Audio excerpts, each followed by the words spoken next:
안녕하세요. 썸니움의 동안이고 서관입니다. 수경입니다. 네, 이렇게 우리가 오늘은 공식적인 첫 컨텐츠 영상 찍고자 합니다. 이렇게 앞에 있는 운동기계 이야기를 해보려고 하는데요. 우리가 북클럽을 했잖아요, 그죠? 첫 번째 북클럽으로 우리가 2월 북클럽을 한 건가요? 그죠? 네. 운동기계의 저자는 김홍중. 네, 서울대 사회학 교수님이시고 이거는 약간 에세이 같은 책입니다. 근데 이게 코로나 기간에 쓰여진 책인데요. 이 책을 솜니움 이제 매달 책 한 권씩 할 때 첫 번째로 정한 이유는 이 솜니움 1기에서 제가 참여했을 때 굉장히 기억에 남는 책인데 왜 그러냐면 이분이 그 사회학자시고 종교인이 아니신데요. 사회학의 여러 재밌는 개념들을 가지고 오시고 또 자기 삶의 이야기를 덧붙인 다음에 종교적 개념들도 특히 기독교의 언어들을 되게 멋있게 가져와서 융합적으로 글쓰기를 하시거든요. 그래서 우리가 솜니움이 지향하는 것도 이중 언어 이런 건데 종교 언어장도 있고 일반 정치사회 언어도 같이 배우면서 상호작용하는 거를 목표로 하는데 그 컨셉에 딱 맞고 또 그 느낌을 소개하기에 아주 적절한 책이 아닐까. 그래서 운동기계 책을 우리가 모임을 했었습니다. 그래서 오늘은 책을 우리가 한번 읽었는데요. 책 추천도 드릴 겸 우리가 모임했을 때 좀 기억에 남는 거 아니면 책에서 좀 기억에 남는 거 있다면 좀 소개해보고 우리 잡담을 하면 어떨까 싶어서 이제 카메라 켰습니다. 누구 먼저 이야기를 해볼까요?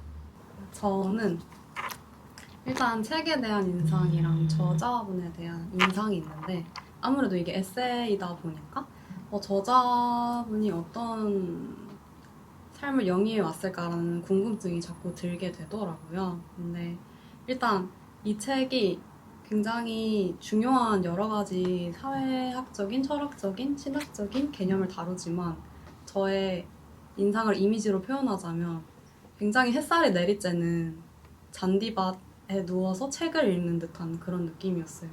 굉장히 고독하고 자유롭고 그런데 생각은 무겁고 이런 느낌을 주는 그런 책이었고요. 여기서 은둔이라는 개념을 굉장히 멋있게 소개를 해주시는데 여기서 그 은둔이라는 게 어떤 수동적 삶의 태도인데 제가 이해하기로는 이게 막 그렇게 유유자적하고 고상하고 한 발 물러서서 막 팔짱 끼고 어떻게 하나 보자 이렇게 관조하는 게 아니라 이 책의 비유를 가져오자면 막 폭주기관차가 막 달려가는데 그것을 막아 세우고 그때 나오는 굉장한 굉음 속에서 세계가 어떻게 되어가고 있는지 관조하고 굉장히 처절하게 그 세계의 압박으로부터 벗어나려는 그런 수동적 태도인데 저는 이게 너무 마음에 들었어요. 사실 우리가 윤리적 행동을 한다는 것이 그렇게 마냥 아름답지만도 않고 또 고통스러울 때도 많다고 생각하기 때문에 더 마음에 와닿았던 것 같습니다. 두 분은 저자분이나 책에 대한 인상이 어떠셨는지? 저는 뭔가 김홍준 선생님이 쓴 논문, 강연 이런 것만 보다가 에세이를 보니까 뭔가 좀 새로운 느낌이 좀 많이 들었었고요. 저자가 혼잣말하는 것 같지만 대화하는 느낌이 좀 많이 들었어요. 어떤 정보를 전달받는다는 느낌보단 함께 질문하고 또 사유를 쫓아가는 좀 느낌이 좀 있었던 것 같습니다. 그래서 되게 분절된 내용들 같았지만서도 그래도 뭔가 책을 읽을 때 내가 대화했다? 이런 걸 좀 많이 느꼈던 책이었던 것 같고 그래서 저희 북클럽 모임 때 같이 대화로 이어나가는 그 경험이 되게 재밌었던 느낌이었습니다. 책과 대화하는 게 이런 거구나. 저는 이런 인사를 받았던 것 같습니다. 책 잠시만 일단 이게 단상 그려가지고 되게 짧은 약간 아이디어 스케치 같은 느낌으로 되어 있고요. 그리고 이제 1부는 운둔하는 삶, 2부는 글쓰기에 대하여, 3부는 난류 속으로 해서 이제 1일세의 이야기, 4부는 모든 것을 단순하게 해서 뭐 페이션시 헐벗은 뭐 여러 이렇게 되어 있는데 굉장히 다양한 주제들이 좀 담겨 있어서 사회학이라든지 아니면 사회학자가 종교 언어를 활용하는 거라든지 아니면 우리가 이 책에 나오는 저자들 보면은 뭐 베냐민이나 브루드에도 나오고 라뚜르도 나오고 뭐 이런 신학자 중에 뭐 몰트만 글도 인용하고 이렇게 해서 직접 보면 굉장히 어려운 책들인데 그래도 이거를 좀 쉽게 그 중요한 아이디어를 훼손하지 않고 소개해주는 약간 백화점처럼 그런 느낌의 장점이 있는 책 같습니다. 그래서 이런 장르를 입문할 때 이렇게 편하게 읽을 수 있는 글 같고요.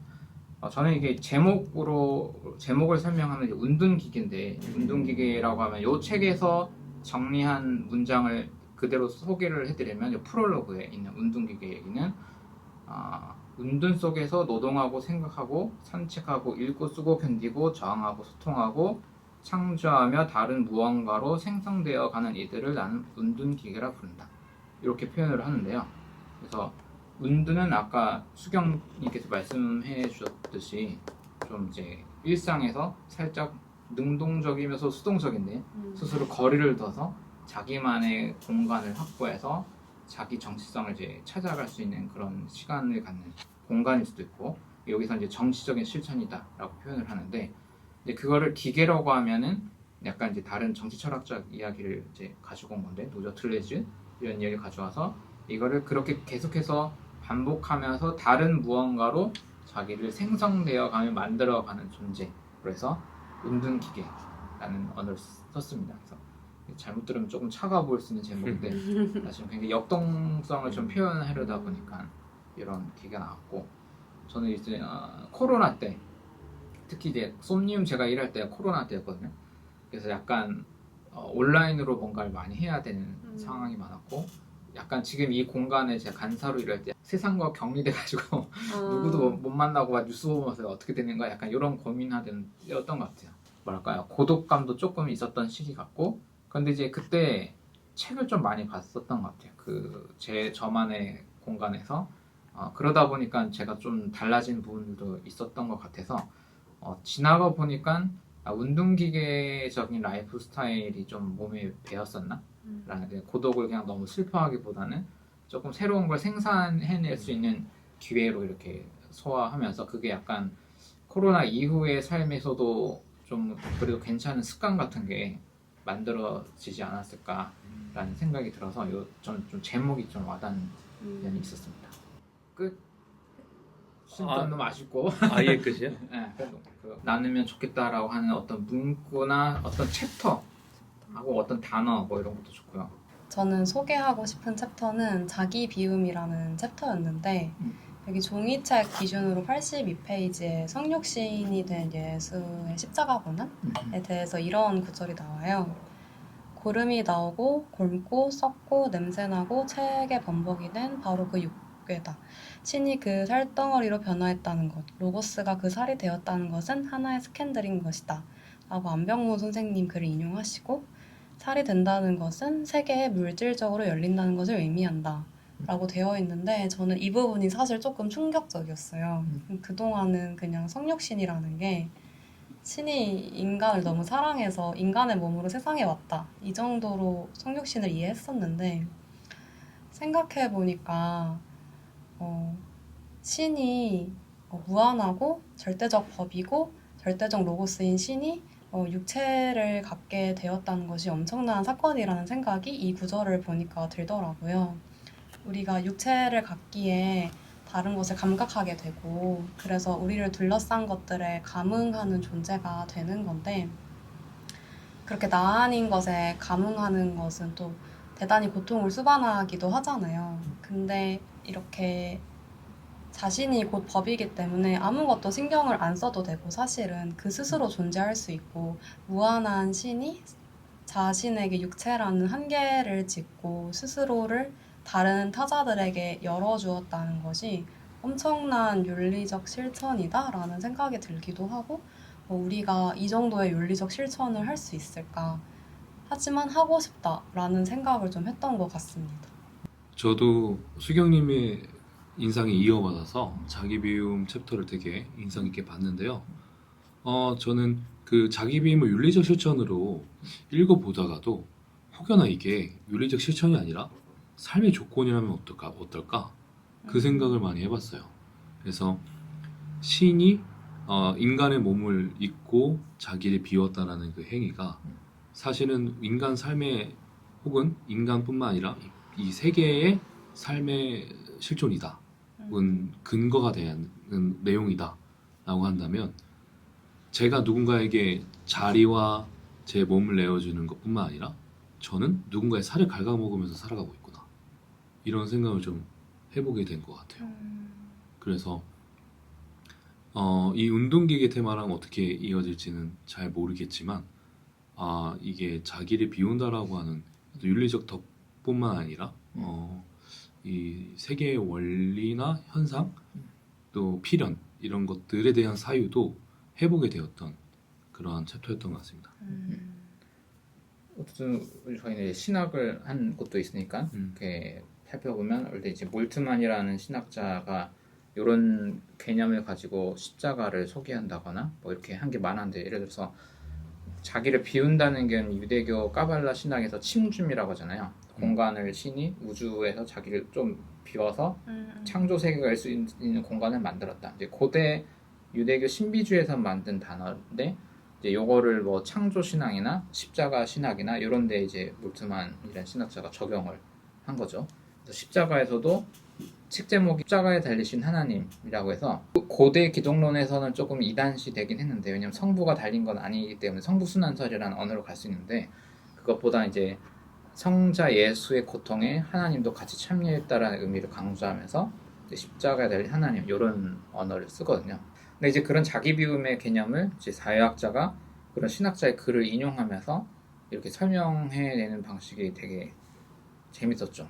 그래서 서건이처럼 약간 형이상학적으로 세계의 존재의 원리가 약간 원래 그런가, 우리 종교적 상상으로만 원래 신이 창조한 스타일이 그런 거기 때문에 인간이 되려면 서로가 서로에게 비움의 자리 공간을 줘야 자기다움을 찾을 수 있다라고 한다거나, 뭐 십자가가 사실은 그런 비움의 공간으로서 뭐 이런 공간을 해석한다거나, 이런 이제 신학적인 작업도 들어가는 게 재밌는 것 같습니다. 그래서 이분 이 책에도 보면은 삼위일체라는 그런 신학 개념을 나는 그냥 생물학적인 개념으로 가서, 아들이 이제 아버지의 고통에 이제 흔들리고 이런 표현을 가지고 십자가를 그런 개념으로 설명하는 거, 순환, 하나님의 순환을 그렇게 설명하는, 그렇게 가는 것들이 좀 좋았고, 그래서 뭐 어떤 세월호 참사라든지 이런 거를 사회적 재난을 볼 때 자기는 이제 그게 십자가로 보인다라는 표현 문장들을 사용하면서 기독교라는 그 이름에 갇히지 않는 영성이 뭐가 있을 것 같다라는 얘기를 비종교인 사회학자가 얘기를 하는데 되게 와닿고 좀 설득력이 있는 거예요. 원래 종교 공간에서 하면 해도 되게 신학적으로 탄탄하고 좋을 것 같은 얘기가 사회학 에세이 이렇게 있으니까 되게 신선하고 재밌었습니다. 근데 종교인이 아닌 분들이 이게 사회학자 이렇게 글을 쓰는 걸 보고 어떤 느낌을 가질지가 좀 궁금하긴 해요. 이게 대놓고 나는 예수가 좋고 뭐 이렇게 하고 이렇게 하는데, 비종교인으로 성경 이야기를 이렇게 새롭게 정리하는 방식이 좀 궁금하긴 합니다. 제목을 되게 잘 지은 것 같습니다. 그 시집 중에 불쌍한 사랑기계라는 시가 있는데 되게 낭만적이잖아요. 생물 내지 사람을 기계라고 표현하는 그런 것들이 되게 마케팅에 되게 고도의 테크닉이 아닌가. 아하. 출판사의 기획인지 저자의 기획인지 모르겠습니다. 저자의 기획 아닐까요? 그 철학 개념을 끌고 와가지고. 그래서 코로나 기간이다 보니까 이제 바이러스라든지 자기를 스스로 자치 생산해내는 거에 대한 사회학적 자기 의미 부여 같은 것도 이렇게 두고, 예를 들어서 그 바이러스 개념을 가져와서 이렇게 소통하는 것도 일종의 전념이다, 약간 이렇게 얘기를 하더라고요. 그러면서 약간 그러니까 우리가 이렇게 대화를 하잖아요. 만남 소통을 하면 물론 여기서 소개하는 루만시로 가면은 정상적인 소통은 불가능하긴 한데 자기만의 블랙박스가 있어서, 근데 이거를 이제 이런 기계라는 언어 딜레이즈적 개념으로 가면 서로의 소통 속에서 약간 창발 형상으로 새로운 자기 자신을 이제 끊임없이 만들어가는 그런 느낌으로 설명을 하죠. 약간 이종적인 무언가가 되어가는 그런 것이라고 할 수 있을 것 같아요. 그런 의미에서 끊임없는 자기 생산을 이제 기계라는 표현으로 가니까, 물론 거기에 피곤하다 이런 분들은 좀 그럴 수 있는데, 근데 이제 여기에 문제 의식이 그거잖아요. 그러니까 너무 과도하게 사람들을 뭔가 몰아붙이고, 여기 뭐죠? 과도한 소비, 과도한 뭐 연결. 네, 과도한 연결, 원하지 않는 과도한 연결. 자기가 세팅해 놓은 건 아닌데 다 이제 나이에 맞춰서 뭐 사회적 지위에 맞춰서 꼭 강제적으로 해야 되는 요구받는 과도성이라는 게 다 있잖아요. 맞아요. 거기에 대해서 이제 코로나 기간은 약간 좀 슬프긴 했죠. 근데 어쨌든 반강제적으로 이게 중단되는 현상이 있다 보니까 그거를 잘 그 자본주의에 끊임없이 과열시키는 문제 현상을 좀 잘 포착한 것 같아요. 맞아요. 그래서 코로나 이후에 이 책을 다시 읽었을 때 우리가 이 은둔이란 걸 다시 하려면 어떻게 해야 될까 이런 고민도 좀 들더라고요. 근데 쉽지 않은 것 같아요. 우리가 일상을 영위하려면 이미 너무 많은 미디어 그리고 상업적인 결제 시스템의 연쇄적인 작용들 이런 것들이 너무 연결이 되어 있기 때문에 어떻게 은둔을 할 수 있을까? 이 은둔이라는 게 말 그대로 어디 산속에 들어가서 이런 것만은 아니잖아요. 그런 걸 좀 고민하게 됐던 것 같습니다. 한국은 정치적 혼란 상황이니까 음. 그냥 조금 잡담으로 넘어가 보면 그 주체적인 운동 문제가 아니라 일방적으로 어떤 정보나 기호 그런 것들이 이제 약간 주입된 느낌이 있잖아요. 그러면서 자기의 어떤 세계관의 감정도 투사되면서 이렇게 굉장히 분열적으로 집단들이 만들어지고 그게 약간의 폭력 상황까지 이제 가다 보니까 이렇게 개별자들이 스스로를 거리두기를 하고 자기 걸 찾아가고 만들어보고 잠깐 이제 점검해보고 약간 요런 그럴 여유가 조금 없는 것 같긴 해요. 맞아요. 운동 기계를 강제적으로 일으켜가지고. 필독서로 만들어서. 그러면 이제 마무리하기 전에 김홍준 선생님 책이 워낙 많고 그래서 조금만 제가 추천을 하자면은 특히 이제 청년 문제 그런 거 되게 옛날부터 관심이 많으셨더라고요. 그래서 김홍중 선생님 검색을 하면 유튜브에 거의 막 8년, 10년 전부터 그런 문제 의식을 다루고 강의한 것들이 조금 있거든요. 특히 이제 최근에 나온 책 중에 여기 없나? 그 서바이벌 모더니티라고 해서 청년 생존 문제 그리고 이제 꿈 잡은 문제 청년들이 어떤 미래 가치에 대해서 이제 뭔가 비전을 갖고 꿈을 가지고 달려가는 것도 일종의 자본인데 지금 그런 것들이 박탈되는 것에 관한 문제. 그래서 마음의 사회학이라는 언어를 쓰면서 그런 심리적인 것도 사회학적으로 접근하는 얘기를 한다거나 그래서 재밌는 얘기들이 많고 필요한 담론들이 많습니다. 그래서 김원중 선생님 책을 이제 한 번 했기 때문에 바로 할 수는 없지만은 우리가 요 선생님 이야기를 보다가 또 대화할 만한 거리가 있으면은 또 책 모임도 하고 유튜브 컨텐츠로도 만들고 하면 좋을 것 같아요. 네. 오늘 첫 영상은 이렇게 마치도록 하겠습니다. 수고하셨습니다. 다음에 뵙겠습니다.